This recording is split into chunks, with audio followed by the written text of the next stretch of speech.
ಇರುವಂತ ಮಾಹಿತಿ ಇವರಿಗಿದೆ. ಇದರಿಂದ ಏನ್ ಸ್ಪಷ್ಟ ಆಗ್ತದೆ ಮತ್ತು ಸಂಶಯಕ್ಕೆ ಏನ್ ಬರ್ತದೆ ಅಂತ ಹೇಳಿದ್ರೆ, ಇಡಿ ಅವರ ಜೊತೆ ತನಿಖೆಯಲ್ಲಿ ವಿರೋಧ ಪಕ್ಷದವರು ಕೂಡ ಸೇರ್ಕೊಂಡ್ಬಿಟ್ಟಿದ್ದಾರೆ. ತನಿಖೆಯ ಸಂಸ್ಥೆ ನಿಷ್ಪಕ್ಷಪಾತವಾಗಿ ಫ್ರೀ ಅಂಡ್ ಫೇರ್ ಇನ್ವೆಸ್ಟಿಗೇಷನ್ ಏನು ನಮ್ಮ ಮೂಲಭೂತ ತತ್ವ ಇದೆ ಸಂವಿಧಾನದ ಅಡಿಯಲ್ಲಿ, ಅದರ ದಾರಿ ತಪ್ಪಿಸುವಂತ ಕೆಲಸ ಇವತ್ತು ಕರ್ನಾಟಕದಲ್ಲಿ ಇಡಿಯ ಮೂಲಕ ಮಾಡ್ತಾ ಇದ್ದಾರೆ ಅಂತ ನಾನು ಸ್ಪಷ್ಟವಾಗಿ ಹೇಳಲಿಕ್ಕೆ ಬಯಸ್ತೇನೆ. ಇವತ್ತು ಅರವಿಂದ್ ಕೇಜ್ರಿವಾಲ್ ಅವ್ರನ್ನ ಬಂಧಿಸಿದ್ರು. ಹೇಮಂತ್ ಸೊರೇನ್ ಇಲ್ಲ, ದಯವಿಟ್ಟು ನೀವು ಈ ತರ ಮಾಡಿದ್ರೆ ನಾನು ಮಾತಾಡಕ್ಕಾಗಲ್ಲ. ಹೇಮಂತ್ ಸೊರೇನ್ ಅವರ ಬಂಧಿಸಿದ್ರು. ನಾನು ಏನ್ ಹೇಳ್ತಾ ಇದ್ದೀನಿ ಅಂತ ಹೇಳ್ತೀನಿ. ಹೇಮಂತ್ ಸೊರೇನ್ ಅವರ ಬಂಧಿಸಿದ್ರು.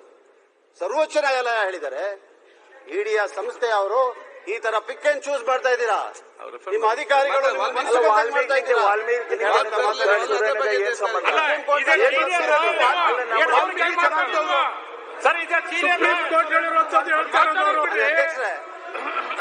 ವಾಲ್ಮೀಕಿ ನಿಗಮಕ್ಕೆ ಇದಕ್ಕೆ ಏನ್ ಸಂಬಂಧ? ಸರಿ ಅಲ್ಲ, ನಮಗೆ ಯಾವ್ದು ರೆಫರ್ ಮಾಡಕ್ ಬರಲಿಲ್ಲ. ಇವತ್ತು ಇಡಿ ಚರ್ಚೆ ಮಾಡಿದ್ದು ಇಡಿ ಮೇಲೆ, ಅದ್ರ ಮೇಲೆ ಅವ್ರು ಮಾತಾಡ್ತಾ ಇದ್ರೆ ಇವ್ರು ಮಾತಾಡ್ದಾಗ ಕರೆಕ್ಟ್, ಅವ್ರು ಮಾತಾಡ್ದಾಗ ತಪ್ಪ. ಹೇಗೆ ಈಗ ಇಡಿ ತಾನೇ ಮಾತಾಡ್ತಾ ಇರೋದು? ಇಲ್ಲ ಸರ್, ನೀವೇ ಹೇಳ್ತಾ ಇದ್ದೀರಿ ಐಟಿ ಕೊಟ್ಟಿದೆ, ಐಟಿ ಇಡಿ ಪ್ರೆಸ್ ರಿಲೀಸ್ ಮಾಡಿದೆ.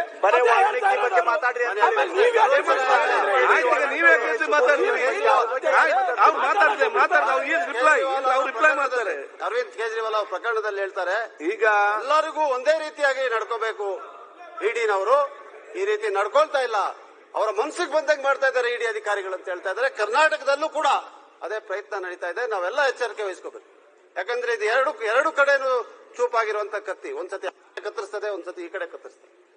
ಈ ಸಂಸ್ಥೆಯ 2002ರಿಂದ ಮಾನ್ಯ ಅಧ್ಯಕ್ಷರೇ 2014ರವರೆಗೂ ನಡೆದಂತ ಪ್ರಕರಣಗಳಲ್ಲಿ 43% ವಿರೋಧ ಪಕ್ಷದ ಮೇಲೆ ಕೇಸ್ಗಳಾದವು, 53% ಆಡಳಿತ ಪಕ್ಷದ ಮೇಲೆ.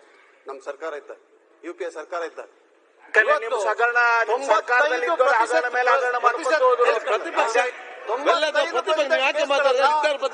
ವಿರೋಧ ಪಕ್ಷದ ಮೇಲೆ ಹಾಕಿ ತಮ್ಮ ಅಸ್ತ್ರವಾಗಿ ಬಳಸ್ತಾ ಇದ್ದಾರೆ, ತಮ್ಮ ಅಸ್ತ್ರವಾಗಿ ಬಳಸ್ತಾ ಇದ್ದಾರೆ ಇಡಿಯನ್ನು. ಕೂತ್ಕೊಳ್ಳಿ ಒಂದ್ ನಿಮಿಷ. ಸಭಾಧ್ಯಕ್ಷರೇ, 121 ರಾಜಕಾರಣಿಗಳ ಮೇಲೆ ಸನ್ಮಾನ್ಯ ಸದಸ್ಯರಾಗಿರುವಂತ ಹೊನ್ನಣ್ಣನವರು ಅವ್ರೇನ್ ಹೇಳಿದೇನು, ಇಲ್ಲಿ 3 ತನಿಖಾ ಸಂಸ್ಥೆ ತನಿಖೆ ಮಾಡ್ತಿದೆ, ಎಲ್ಲ ವಿಚಾರಗಳನ್ನ ಹೊರಗಾಕಬೇಕಾಗಿದೆ, ತನಿಖೆ ಮಾಡ್ತಿದ್ದಾರೆ. ತನಿಖಾ ಸಂಸ್ಥೆಗಳನ್ನ ಅವರೇ ನಿಮ್ಮ ಪೀಠಿಗೆ ಅವ್ರು ಮಾತಾಡ್ತಾರಲ್ಲ, ಸದನದಲ್ಲಿ ನಡೀತಿದೆ ಅಂತ ಹೇಳಿದ್ದಾರೆ. ತಿರ್ಗಾ ಅವ್ರು ಮತ್ತೊಮ್ಮೆ ಮಾತಾಡ್ಲಿಕ್ಕೆ ಹೇಗಾಗುತ್ತೆ? ಆಯ್ತು, ಈಗ ಅವ್ರು ಮಾತಾಡಿ ಸಂಸ್ಥೆ ಬಗ್ಗೆ ಅದರ ಇತಿಹಾಸ, ನಡೆದು ಬಂದ ದಾರಿ, ಏನೋ ಸರ್ಟಿಫಿಕೇಟ್ ಇದೆಯಾ, ಅಂಕಿ ಅಂಶ ಇಟ್ಕೊಂಡಿದಾರ, ಡಾಕ್ಯುಮೆಂಟ್ ಕೊಟ್ಟಿದಾರ, ನಾಯಕರ ಮೇಲೆ ಸುಪ್ರೀಂ ಕೋರ್ಟ್ ಮಾಜಿ ಉಪಮುಖ್ಯಮಂತ್ರಿ ಆದವರು deputy opposition first time 115 are leaders of the opposition party. ಆಯ್ತು, ಮತ್ತೆ ಅದು ಮತ್ತೆ ನಾವು ನೋಡುವ ಪ್ರತಿಪಕ್ಷ ನಾಯಕರಿದ್ದಾರೆ, ಪ್ರತಿಪಕ್ಷ ನಾಯಕರಿದ್ದಾರೆ ನೋಡ್ಲಿಕ್ಕೆ. ಆಯ್ತು, ಪ್ರತಿಪಕ್ಷ ನಾಯಕರಿದ್ದಾರೆ ನೋಡ್ಲಿಕ್ಕೆ. ಮಾಡ್ತಾ ಇದೆ ಅಂತ ಜನಕ್ಕೆ ಗೊತ್ತಾಗ್ಬೇಕಲ್ಲ, ಅವ್ರು ಮಾತಾಡ್ಲಿ. ವಾಲ್ಮೀಕಿ ನಿಗಮದ ಬಗ್ಗೆ ಮಾತಾಡ್ಲಿ, ಮಾತಾಡ್ಲಿ, ಅದನ್ನ ಬೆಳಕಿಗೆ ತರುವಂತದ್ದು ಮಾಡ್ಲಿ. ಸಂತೋಷ, ನಾವೇನ್ ಬೇಡನಲ್ಲ. ನೀವು ಕೂತ್ಕೊಳ್ಳಿ, ಈಗ ಮಾತಾಡುವಂತದ್ದು ಏನಿಲ್ಲ. ಆಯ್ತು, ಈಗ ಪ್ರತಿಪಕ್ಷ ನಾಯಕರು ನೀವೇ ಮಾತಾಡ್ತೀವಿ. ಪ್ರತಿಪಕ್ಷ ಆಗ್ತದೆ ಇಲ್ಲಿ ಕೂತ್ಕೊಂಡು ಮಾತಾಡಿ. ಯಾಕೆ ಅವರು ವಿಚಾರದ ಬಗ್ಗೆ ಮಾತಾಡಿ. ಸಮೇತ ಹೇಳ್ತಾ ಇದ್ದಾರೆ, ಇವರಿಗೆ ಇವರಿಗೆ ಸುಪ್ರೀಂ ಕೋರ್ಟ್ ಇಡಿ ಬಗ್ಗೆ ಏನ್ ಹೇಳಿದ್ದಾರೆ ಹೇಳ್ಬೇಕಲ್ಲ. ಸುಪ್ರೀಂ ಕೋರ್ಟ್ ಅವರು ಇಡಿ ಬಗ್ಗೆ ಏನ್ ಹೇಳಿದ್ದಾರೆ? ಯಾವ ರೀತಿ ನೋಡಿ, ಅವ್ರ ಪಕ್ಷ ತನಿಖಾ ಸಂಸ್ಥೆ ಬಗ್ಗೆ ಇಲ್ಲಿ ಚರ್ಚೆ ಬೇಡ.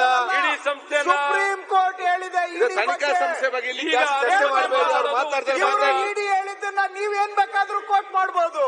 ಸುಪ್ರೀಂ ಕೋರ್ಟ್ ಏನ್ ಹೇಳಿದೆ ಅಂತ ಹೇಳಿದ್ರೆ ನಿಮಗೆ ಸಿಟ್ಟು ಬರುತ್ತೆ.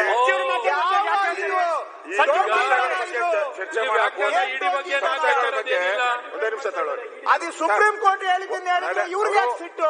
ಏನ್ ಬೇಕಾದ್ರೂ ಅಲ್ಲ, ಪೊನ್ನಣ್ಣವರು ಮಾತಾಡ್ತಾ ಇದಾರೆ, ಕೋರ್ಟ್ ಮಾಡ್ಲಿ, ಸುಪ್ರೀಂ ಕೋರ್ಟ್ದು, ಹೈಕೋರ್ಟ್ದು ಏನೇನಿದೆ ಕೋರ್ಟ್ ಮಾಡ್ಲಿ, ನಮ್ದಲ್ಲ ಅದ ಪ್ರಶ್ನೆ. ಈಗ ಇಡಿ ಡೆಲ್ಲಿಯಲ್ಲಿ ಏನ್ ಮಾಡ್ತು, ವೆಸ್ಟ್ ಬೆಂಗಾಲ್ ಏನ್ ಮಾಡ್ತು, ಇಲ್ಲೇನ್ ಮಾಡ್ತು ಅಂತ ಹೇಳ್ತಾ ಇದ್ದಾರೆ. ಇಡಿಯನ್ ಇವಾಗೇನು ಪ್ರಾರಂಭ ಆಗಿಲ್ಲ, ಹಿಂದೇನು ಪ್ರಾರಂಭ ಆಗಿದೆ. ನೀವು ಹಂಗೆಲ್ಲ ಚರ್ಚೆ ಮಾಡಕ್ ಹೋದ್ರೆ ಹಾಗಾದ್ರೆ ಜನಾರ್ದನ್ ರೆಡ್ಡಿನ ಯಾಕೆ ಒಳಕ್ ಹಾಕಿದ್ರಿ?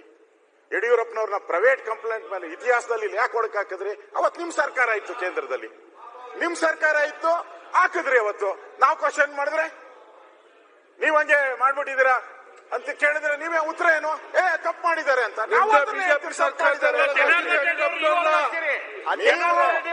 ಸರ್ಕಾರ ಅದೆಲ್ಲ ಎಲ್ಲರಿಗೂ ಗೊತ್ತಿದೆ, ಯಾರ್ಯಾರು ಒಳಕ್ ಹಾಕಿದ್ದಾರೆ. ನಾಯಕರು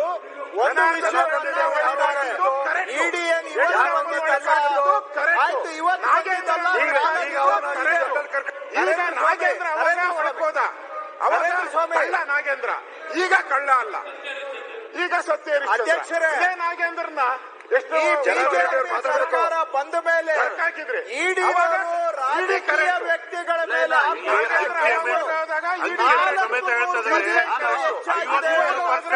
ನಮ್ಮ ಸರ್ಕಾರ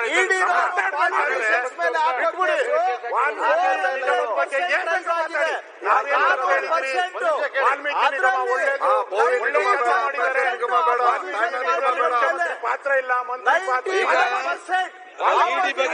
ಚರ್ಚೆ ಮಾಡಿದ್ರೆ ಕನ್ನಡ ಮಾತಾಡಲಿ. 115 ಜನ ಅಪೋಸಿಷನ್ ಪಾರ್ಟಿ ಚರ್ಚೆ ಮಾಡೋದ್ರ 121ರಲ್ಲಿ 115 ಜನ ಅಪೋಸಿಷನ್ ಪಾರ್ಟಿ. ಬಿಜೆಪಿ ಗವರ್ಮೆಂಟ್ ಬಂದ ಮೇಲೆ ಅಪೋಸಿಷನ್ ಪಾರ್ಟಿಗಳ ಮೇಲೆ ಹಾಕುವ ಕೇಸು 400% ಜಾಸ್ತಿ ಆಗಿದೆ. ಹಿಂದೆ ಯುಪಿಎ ಗವರ್ಮೆಂಟ್ ಇದ್ದಾಗ ಆವಾಗ ಅಪೋಸಿಷನ್ ಮೇಲೆ ರೂಲಿಂಗ್ ಪಾರ್ಟಿ ಮೇಲೆ ಆಲ್ಮೋಸ್ಟ್ ಈಕ್ವಲ್. ಈಗ ಸುಪ್ರೀಂ ಕೋರ್ಟ್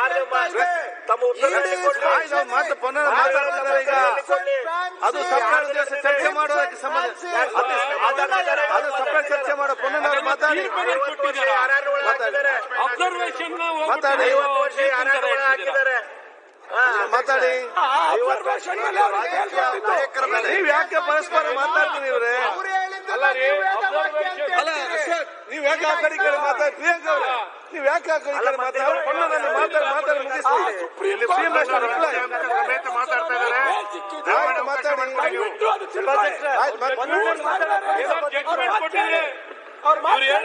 ಜಡ್ಜ್ಮೆಂಟ್ ಕೊಟ್ಟಿದ್ರೆ ಆಯ್ತು, ಇವ್ರೇನಾರು ಹೇಳಿದಾಗೆ ಜಡ್ಜ್ಮೆಂಟ್ ಕೊಟ್ಟಿದ್ರೆ ಕೋರ್ಟ್ ಮಾಡ್ಲಿ. ಆಯ್ತು, ಈಗ ನೀವು ಮಾತಾಡಿ.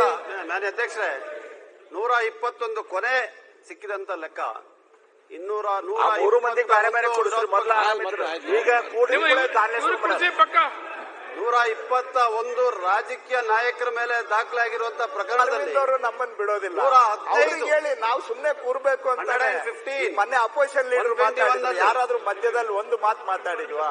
ನಾವು ಸುಮ್ನೆ ಕೂತ್ರು ನೀವು ನಮ್ಮನ್ನೇ ಎಬ್ಬರಿಸ್ತೀರಿ.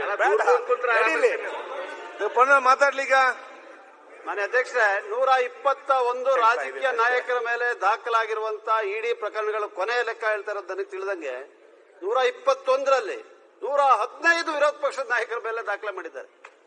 ಈ ಅಂಕಿಅಂಶಗಳಿಂದ ನಾನು ಏನ್ ಹೇಳಲಿಕ್ಕೆ ಬಯಸ್ತಾ ಇದ್ದೀನಿ, ನಾನೇನು ಇಡಿನವರು ತನಿಖೆ ಮಾಡಬಾರದು, ಅವ್ರಿಗೆ ಅಧಿಕಾರ ಇಲ್ಲ ಅಂತ ಮಾನ್ಯ ಅಶೋಕ್ ಅವರು ಹೇಳಿದ್ರು, ಕಾನೂನಾತ್ಮಕವಾಗಿ ಮಾತಾಡಬೇಕು ಅಂತ ಅದನ್ನೇ ಮಾತಾಡ್ತಾ ಇದ್ದೀನಿ. ಆದ್ರೆ ಯಾವುದೇ ಒಂದು ಸಂಸ್ಥೆಯನ್ನ ದುರ್ಬಳಕೆ ಆದಾಗ ಅದನ್ನ ಎತ್ತಿ ಜನರಿಗೆ ತೋರಿಸುವಂತದ್ದು ನಮ್ಮೆಲ್ಲರ ಕೂಡ ಕರ್ತವ್ಯ. ಇವತ್ತು ನಮ್ಗೆ ಆಗ್ತದೆ, ನಾಳೆ ಅವ್ರಿಗೆ ಆಗ್ಬೋದು. ಈಗ ಅದರಿಂದ ಇದನ್ನ ಸರಿಪಡಿಸಬೇಕು. ಮಹರ್ಷಿ ವಾಲ್ಮೀಕಿ ನಿಗಮದ ವಿಚಾರ ತನಿಖೆ ಆಗ್ಬೇಕಾಗಿದೆಯಾ ಬೇಡವಾಗಿದೆಯಾ? ಅದು ಅವ್ರು ಮಾತಾಡ ಫುಲ್ ಕೇಳಿ. ಈಗ ಮಹರ್ಷಿ ವಾಲ್ಮೀಕಿ ನಿಗಮದ್ದು ಇಡಿ ಅವರು ತನಿಖೆ ಮಾಡಬಾರ್ದ? ಅಷ್ಟು ಹೇಳಿ ಅಷ್ಟೇ. ಈಗೇನಾರು ಅವ್ರು ಮಾಡಬಾರ್ದು ಅಂತ ಹೇಳ್ತಿದಾರ? ಕೂತ್ಕೊಳ್ಳಿ. ನೀವು ನನ್ನ ನಾನೇನ್ ಹೇಳ್ಬೇಕು?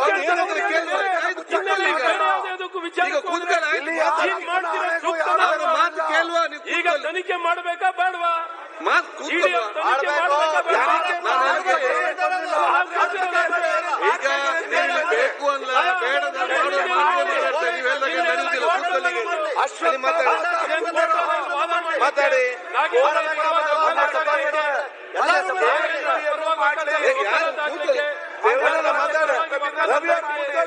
ಕೂತ್ಕೊಳ್ಳಿ, ಮಾತಾಡ್ಲಿಕ್ಕೆ ಬಿಡಿ.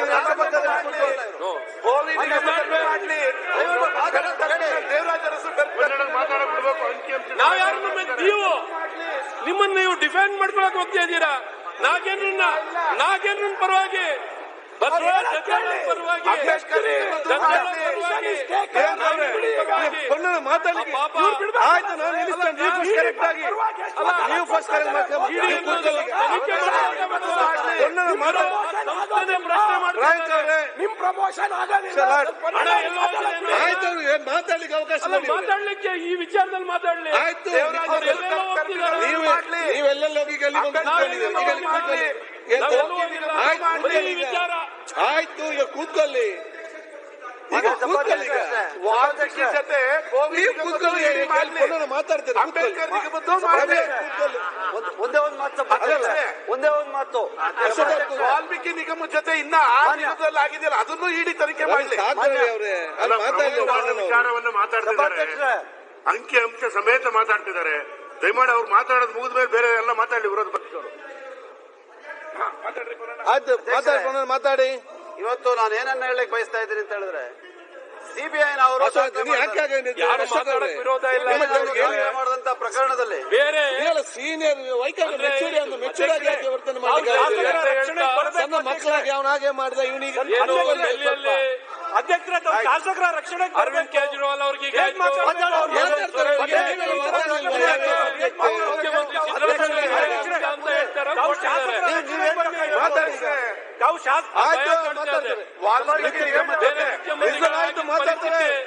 ಈ ಮುಖ್ಯಮಂತ್ರಿಗಳಿಗೂ ಬರುತ್ತೆ ಭಯ. ಪ್ರಕಾಶ್ ಕೋಲಿವಾಡ್ ಕೂತ್ಕೊಳ್ಳಿ, ರವಿ ಕೂತ್ಕೊಳ್ಳಿ, ನೀವು ಕೂತ್ಕೊಳ್ಳಿ. ಈಗ ಮಾತಾಡ್ತಾರೆ, ನೀವು ಮಾತಾಡ್ಲಿಕ್ಕೆ ಬಿಡಿ ಅವರನ್ನು. ನೀವು ಅಡ್ಡ ನಿಂತು ಮಾತಾಡಿದ್ರೆ ಅವ್ರಿಗೆ ಮಾಡ್ತಾರೆ. ಮಂತ್ರಿ ಅವರೇ, ಅವ್ರು ಮಾತಾಡ್ಲಿ. ಅಲ್ಲಿ ನೀವೇ ಭಯ ಇರುವುದು. ಮಂತ್ರಿ ಅವರು ಮಾತಾಡ್ಲಿ. ಎಲ್ಲರೂ ಕೇಸು ಮಂತ್ರಿ ಅವರೇ, ಪುನರ್ ಮಾತಾಡ್ಲಿ. ಆಯ್ತು, ಕೂತ್ಕೊಳ್ಳಿ. ನೀವೆಲ್ಲರಿಗೂ ಉತ್ತರ ಕೊಡಿ, ಹೋಗ್ಬಿಡಿ, ಕೂತ್ಕೊಳ್ಳಿ. ವಕ್ತಾರರ ತರ ಆಡ್ತಾ ಇದಾರೆ. ನೀವು ಮಾತಾಡಿ. ಇವ್ರು ಯಾಕೆ ವಕಾಲತ್ ಮಾಡ್ತಾ ಇದ್ದಾರೆ? ನಾಗೇಂದ್ರನ್ ವಕ್ತಾರರಾಗಿದ್ದಾರೆ.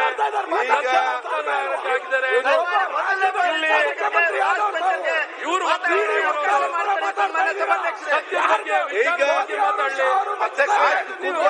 ಬಿಟ್ಬಿಡಿ,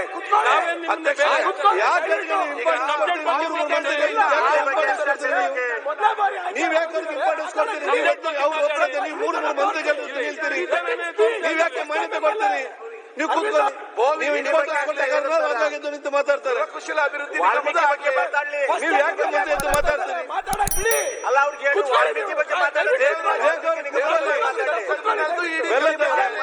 ನೀವು ಕೂತ್ಕೊಳ್ಳಿ. ಅವ್ರೆ, ನೀವು ನಿಮ್ಮ ಕೆಲಸ ಮಾಡಿ, ನೀವು ಅವ್ರಿಗೆ ಬುದ್ಧಿ ಹೇಳ್ತೀರಿ. ನೀವು ಕೂತ್ಕೊಳ್ಳೋದಿಲ್ಲ. ಈಗ ವಿಚಾರ ಕೇಳಿ, ನಾನು ಹೇಳ್ ಕೇಳಿ. ನೀವು ಅವ್ರಿಗೆ ಮಾತಾಡಿದಾಗ ಅವ್ರಿಗೆ ನೀವು ಮಾತು ಕೊಟ್ಟು ಇಂಪಾರ್ಟೆನ್ಸ್ ಕೊಟ್ಟಾಗ್ತದೆ.